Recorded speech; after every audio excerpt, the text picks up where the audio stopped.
முருகப்பெருமானுக்குரிய மிக முக்கியமான வழிபாட்டு நாட்களில் ஒன்றாக கருதப்படுவது பங்குனி உத்திரம். இந்த நாளில் ஏராளமான பக்தர்கள் காவடி சுமந்து வந்தும் பால்குடம் ஏந்தி வந்தும் முருகப்பெருமானை வழிபடுவது வழக்கம். இந்த நாளில் முருகப்பெருமானின் அருளை பெற என்ன செய்ய வேண்டும் என்பதை நம்ம தெரிந்து கொள்ளலாமா? பங்குனி உத்திரம் அன்று முருகப்பெருமான் தவிர வேறு எந்தெந்த தெய்வங்களை வழிபட வேண்டும், என்ன செய்தால் முருகப்பெருமானின் அருள் கிடைக்கும் என்பதை நம்ம பார்க்க போகிறோம். பங்குனி மாதத்தில் வரும் மிக முக்கியமான விரத நாள் பங்குனி உத்திரம். அதாவது பங்குனி மாதத்தில் வரும் பௌர்ணமியும் உத்திர நட்சத்திரமும் இனியும் நாளையே பங்குனி உத்திரமாக கொண்டாடுகிறோம். பல தெய்வீக திருமணங்கள் நடைபெற்ற நாளாக பங்குனி உத்திரம் கருதப்பட்டாலும் இது தமிழ் கடவுளான முருகப்பெருமானுக்குரிய நாளாக, முக்கிய விரத நாளாக கருதப்படுது. இந்த நாளில் விரதம் இருந்து முருகப்பெருமானை வழிபடுவதால் திருமணம் உள்ளிட்ட மங்கள நிகழ்வுகள் நடைபெறுவதில் இருக்கும் தடைகள் அனைத்தும் நீங்கும் என்பது ஐதீகம். சிவன், பார்வதி, மீனாட்சி சுந்தரேஸ்வரர், ஸ்ரீராமர், சீதா, முருகன், தேவானை ஆகியோரின் திருமணங்கள் நடைபெற்றது பங்குனி உத்திர நாளில்தான் நடைபெற்றதாக புராணங்கள் சொல்கின்றன.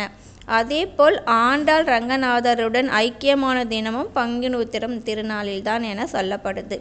அதனால் அந்த நாளில் எந்த தெய்வத்தை வழிபட்டாலும் அவர்களுடைய திருமண வாழ்க்கை மகிழ்ச்சியாக அமையும். திருமணமானவர்கள் இந்த நாளில் விரதம் இருந்து வழிபடலாம். 2025ஆம் ஆண்டு பங்குனி உத்திர திருநாள் ஏப்ரல் 11ஆம் தேதி வெள்ளிக்கிழமை வருது.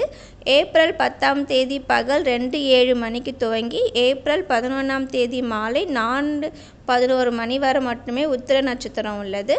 ஆனால் ஏப்ரல் 12ஆம் தேதி காலை 4:13 மணி துவங்கி ஏப்ரல் 13ஆம் தேதி காலை 6:03 வரை மட்டுமே பௌர்ணமி திதி உள்ளது.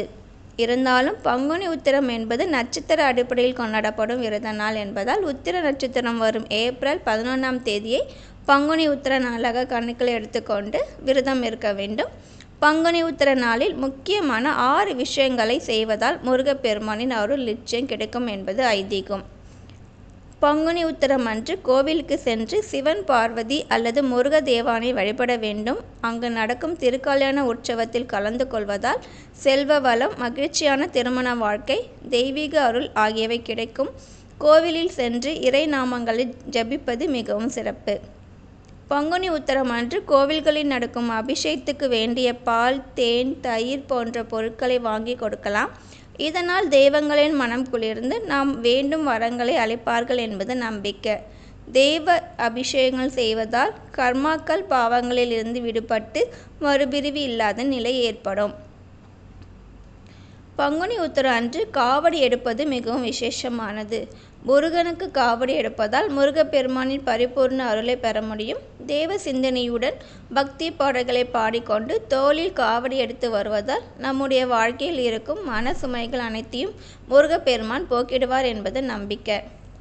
பங்குனி உத்திரம் அன்று உணவை தவிர்த்து விரதம் இருந்து முருகனை நோக்கி மந்திர ஜபம் செய்வது, தியானம் செய்வது ஆகியவற்றை செய்வது சிறப்பு. இதனால் உடலும் மனமும் தூய்மையாகி நம்மால் தெய்வத்துடன் நெருங்கிய தொடர்பை ஏற்படுத்தி கொள்ள முடியும். தெய்வீக அருளால் கடந்த காலங்களில் செய்த தவறுகள் மன்னிக்கப்படும். பங்குனி உத்திரம் அன்று கோவில்களில் நடக்கும் பூஜைகளுக்கு பூ, பழங்கள், தேங்காய், விளக்கு ஆகியவற்றை வாங்கி கொடுக்கலாம். இது இறைவனை சரணடைவதை குறிப்பது. அதேபோல ஏழைகளுக்கு உணவு, உடை, தேவையான பண உதவி ஆகியவற்றை செய்யலாம். இதனால் நம்முடைய கெட்ட கர்மாக்கள் குறையும். இந்த நாளில் மந்திர ஜபங்கள் செய்வது, புனித நூல்களை வாசிப்பது, தெய்வீக கதைகளை கேட்பது புண்ணியமான பலன்களை தரும்.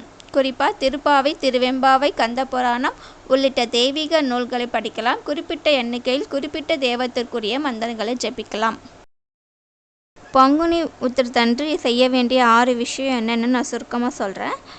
ஆலய தரிசனம், அபிஷேகம், காவடி எடுத்தல், விரதம் கடைபிடித்தல், தானம் செய்தல், மந்திர ஜபம் செய்தல். இதுதாங்க. இந்த 6 செஞ்சாலே முருகன் அருள் நமக்கு கண்டிப்பாக கிடைக்கும்.